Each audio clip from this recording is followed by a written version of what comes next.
Montana Territory, summer of 1883, the train hissed into the valley like a snake that didn't belong. Nellie Rowan stepped down from the rail car with a single carpetbag and a heart locked tight. She wore black, not for mourning, but for the death of what she once believed in. Love had betrayed her back in Boston, all charm, lies, and whispers behind her back. Her engagement had ended in scandal, and her father had urged her to stay, to let time smooth it over. But Nellie had boarded west instead, choosing the unknown, the raw land, the promise of starting over where no one knew her name. She had taken a job as a schoolteacher in the small cattle town of Alder Creek. The town barely had a dozen buildings, all scattered along the dusty main road like teeth in a crooked mouth. Mountains rose on the horizon, pine dark and jagged, and the wind smelled of horses and river water. She had come to escape love. But love, it turned out, had a way of finding people, especially when it wore a worn Stetson and rode in with a herd of cattle and a quiet dog trotting at his side. His name was Weston McAllister. He rode in that same afternoon, his horse kicking up dust, sweat glistening on his forearms as he swung down from the saddle in front of the general store. His shirt clung to his back, and he walked with an easy strength that made Nellie look twice before remembering she had sworn off men entirely. She noticed how he paused to help a boy who had dropped a sack of flour, how he tipped his hat to the widow Branson without looking for thanks.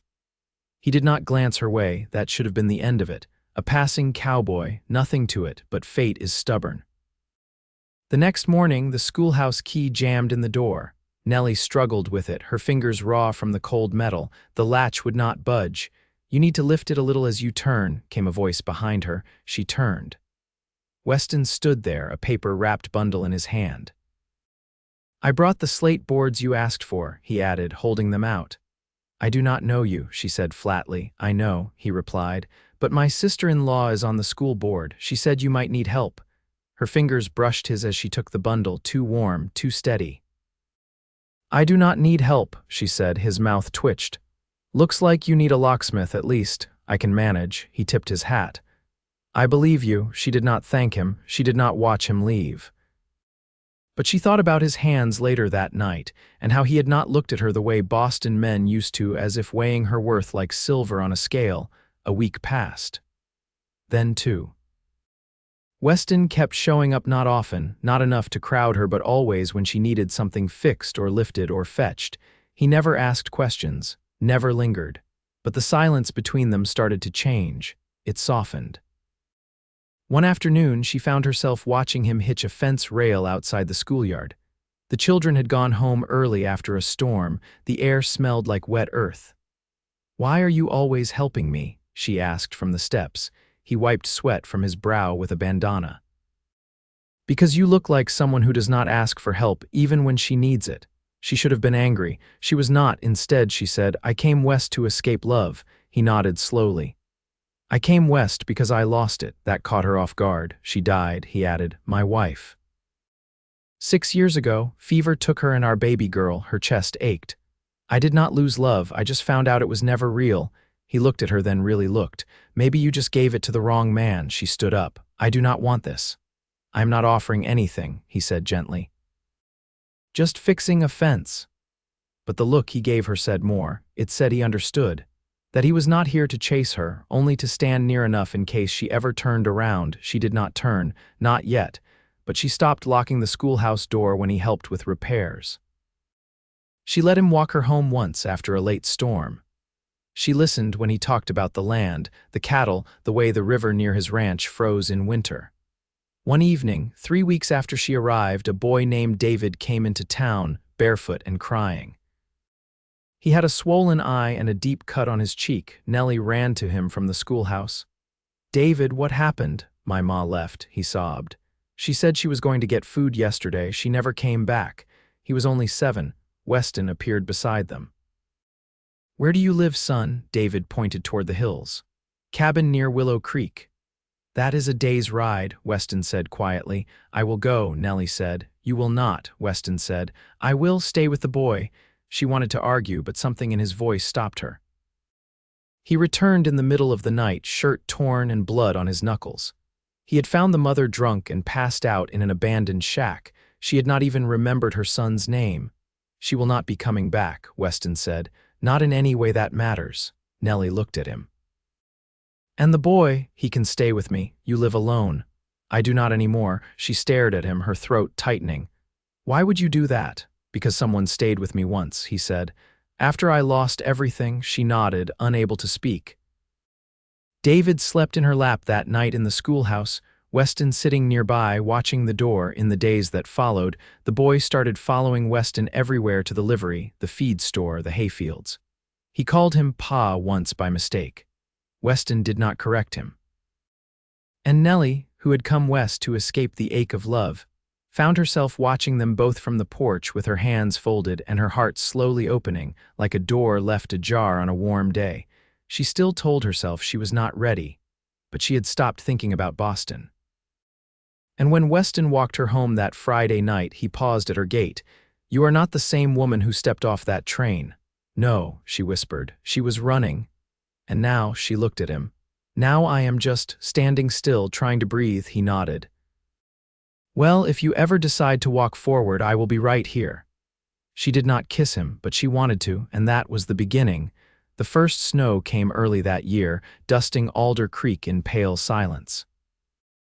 It blanketed the rooftops and softened the sharp lines of the mountains, turning the town into something quieter, more private. Nellie watched it fall from the schoolhouse window, her breath fogging the glass.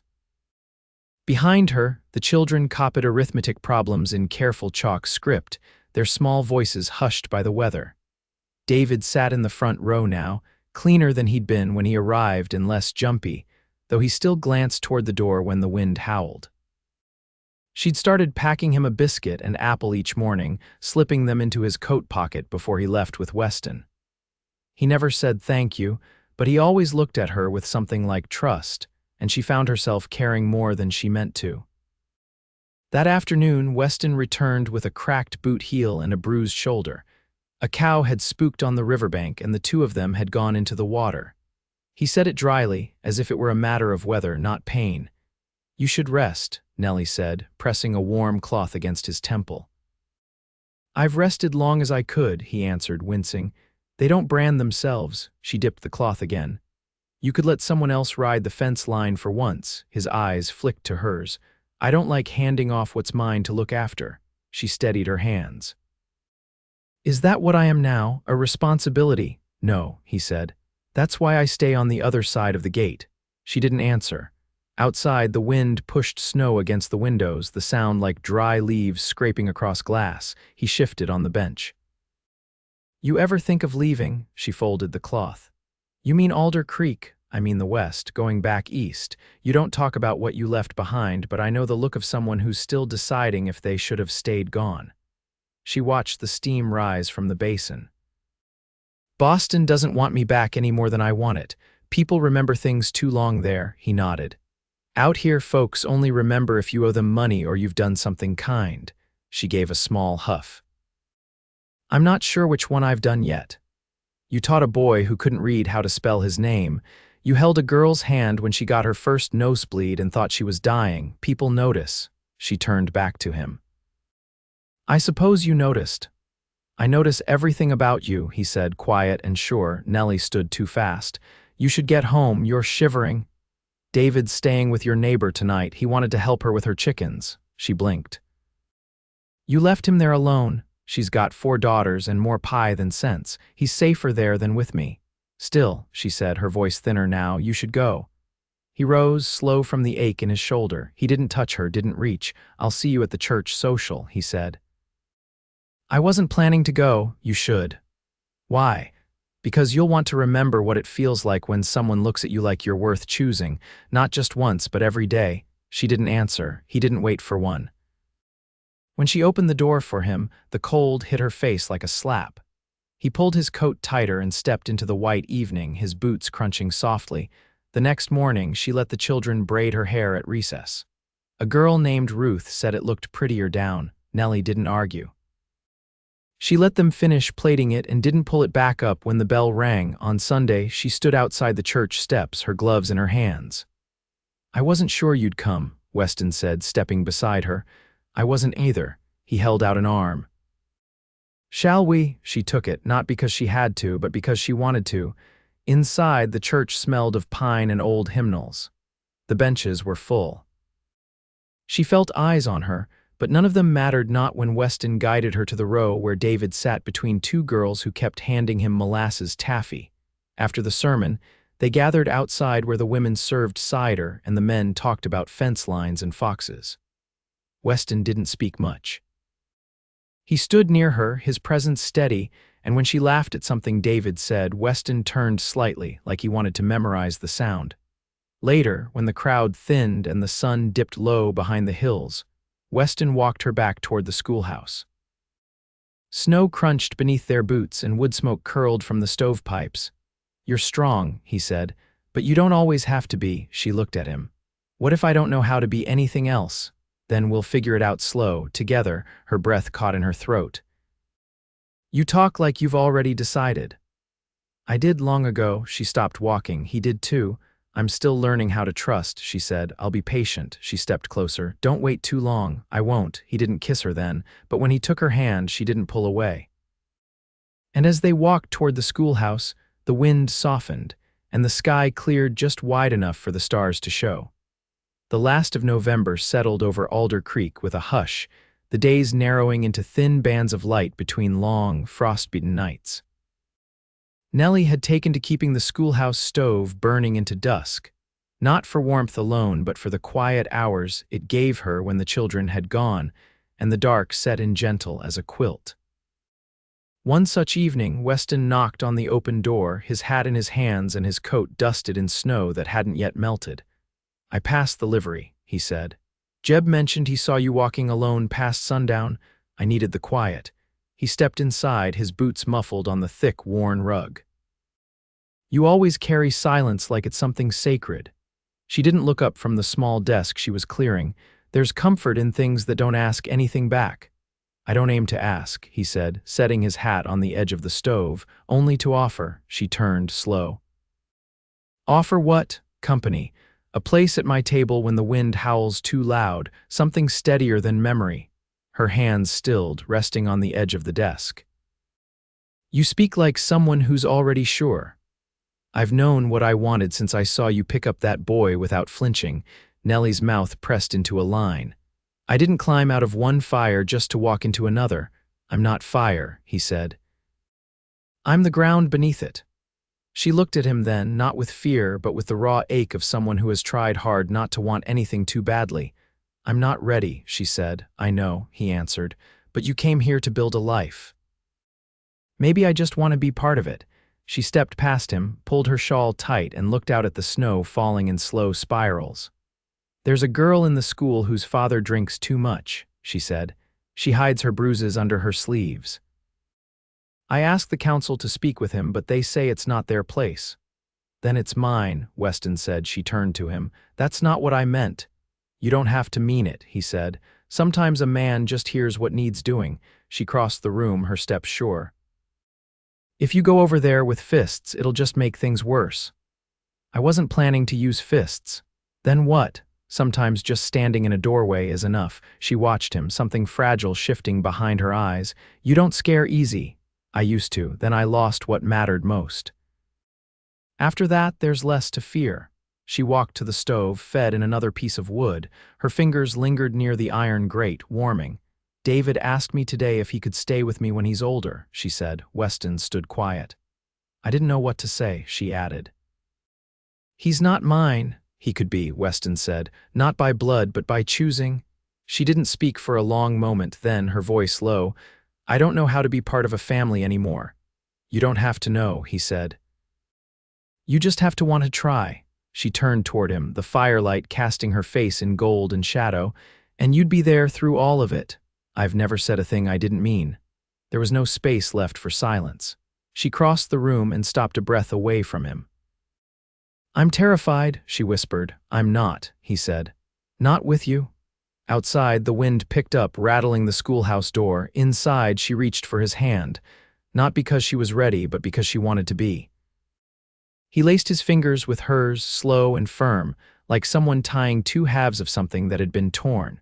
They stood like that, the fire crackling low, the snow whispering outside. Neither moved. They didn't need to. Something had already begun.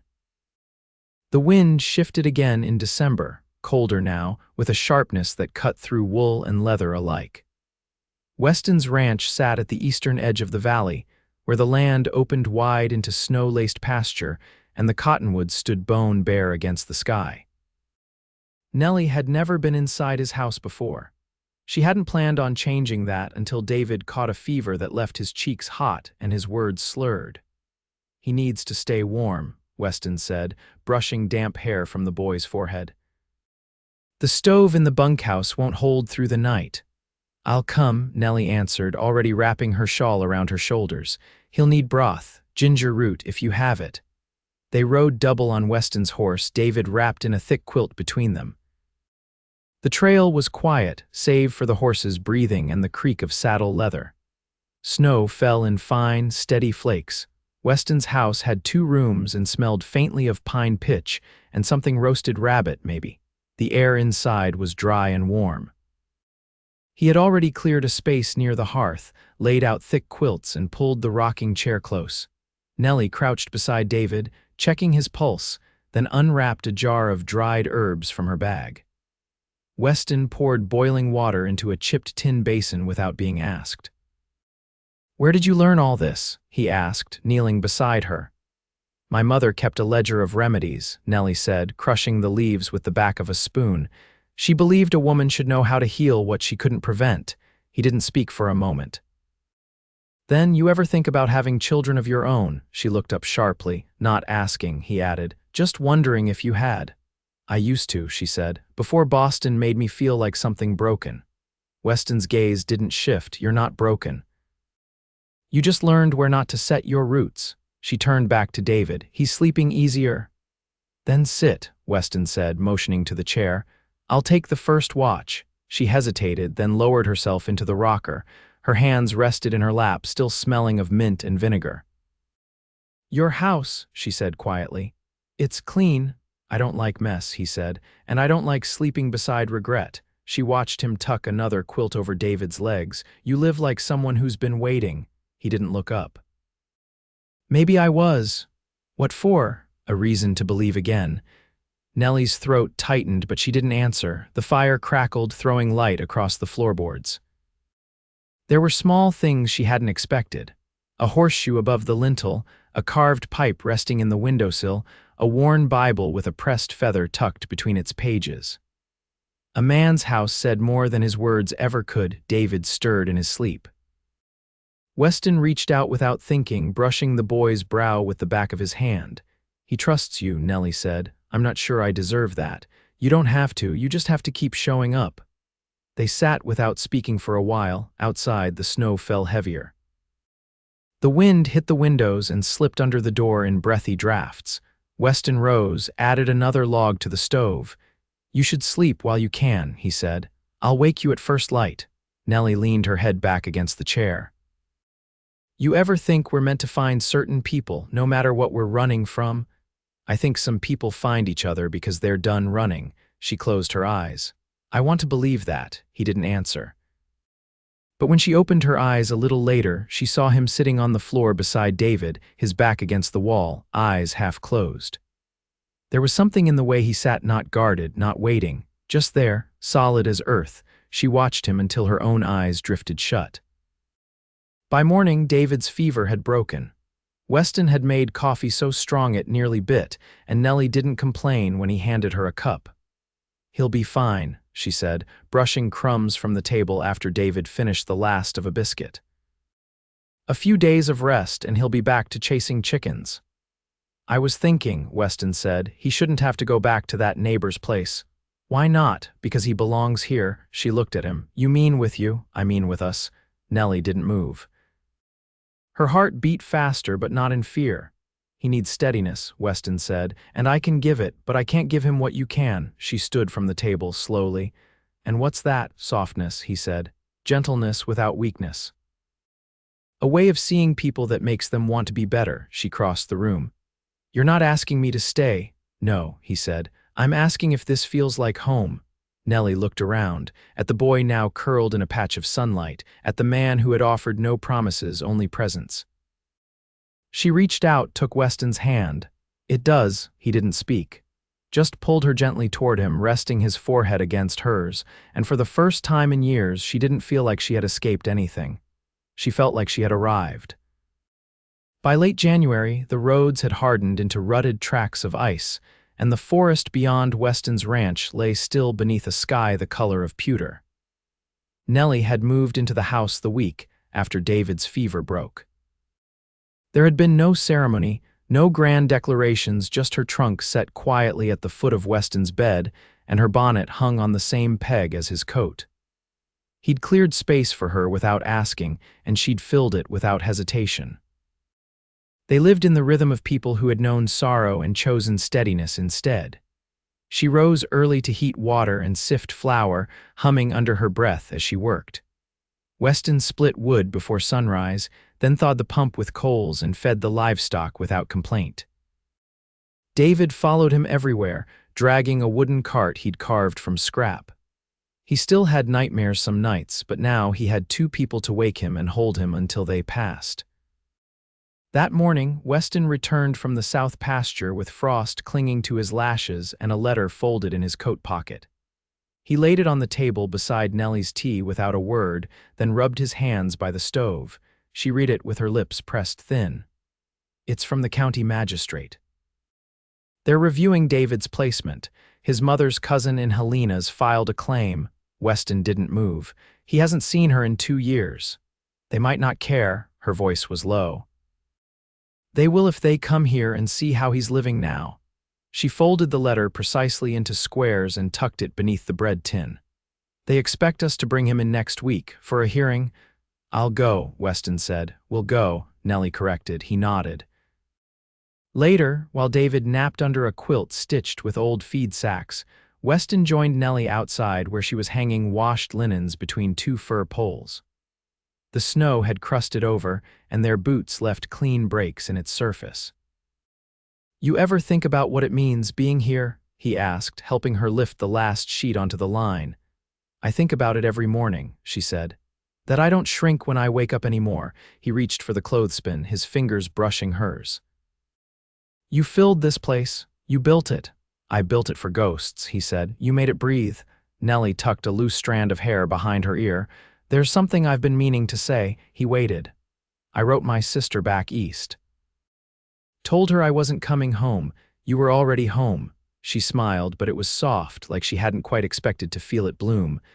I asked her to send my mother's ring. I used to think I'd never wear it again. Weston studied her. You want to marry? I wouldn't have asked for the ring if I didn't. He let out a breath, and his eyes turned tender beneath the brim of his hat. I don't have a preacher's words, Nellie. I don't need promises. I need truth. Then I'll give you this, he said, stepping close. I will wake beside you until I can't wake anymore. I will raise that boy like he's my own. And when the hard days come and they will, I'll still reach for your hand. She didn't answer with words. She leaned into him and laid her head against his chest, listening to the beat of something steady enough to weather anything. They married in early February in the church where they'd first stood side by side. The pastor's wife made Nellie a dress from dove-colored muslin, simple and without lace, just as she'd asked. David stood between them, holding a wooden horse he wouldn't let go. Weston wore the same coat he always wore, but he'd trimmed his beard and polished his boots.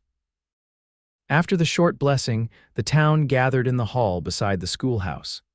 There were pies and fiddle songs and laughter that didn't feel forced. The children danced until their cheeks turned red, and David fell asleep halfway through a cornbread muffin. As night settled, Weston carried him home in his arms while Nellie walked beside them, her hand hooked gently in the crook of his arm. Inside the house, she lit the lamp and tucked David into his bed. Weston poured water into the basin and set it near the stove. I never asked, Nellie said, unpinning her hair. Why you never remarried after she passed? He leaned against the doorframe. Because I didn't want to settle. I wanted someone who didn't flinch at the quiet, someone who knew how to stay. She crossed to him, barefoot on the warm boards. I stayed. He kissed her plain and slow, like he had all the time in the world. That spring, they planted together rows of carrots, beans, and sweet onions in the thawed earth behind the barn. David built scarecrows from worn shirts and straw, and Nellie taught him to read seed packets aloud. Weston added a porch swing, and on evenings when the wind was gentle, they sat together there, her head on his shoulder, his hand resting over hers. The school let out in June. Nellie didn't return the next fall. A new teacher arrived by rail, a young man from Butte with a crooked tooth and nervous manners. She helped him settle, then returned to the ranch where her days were already full. Weston expanded the cattle line, and David grew strong and brown under the sun. He called them Ma and Pa without thinking now. In time, there were more children, 2 girls, born 3 years apart. One had Nellie's brow and Weston's quiet mouth. The other laughed like spring water and never sat still. They lived in the valley through every season. They buried a favorite dog beneath the cottonwoods. They mended fences in sleet and danced barefoot in summer rain. They grew older with grace, their hands lined with work and love in equal measure. And every night when the lamps were out and the house had gone still, Nellie lay beside Weston beneath the quilt. They'd stitched together one piece at a time and knew she had chosen right. They built a life not from grandness, but from the quiet weight of staying. And in that staying, they found everything worth keeping.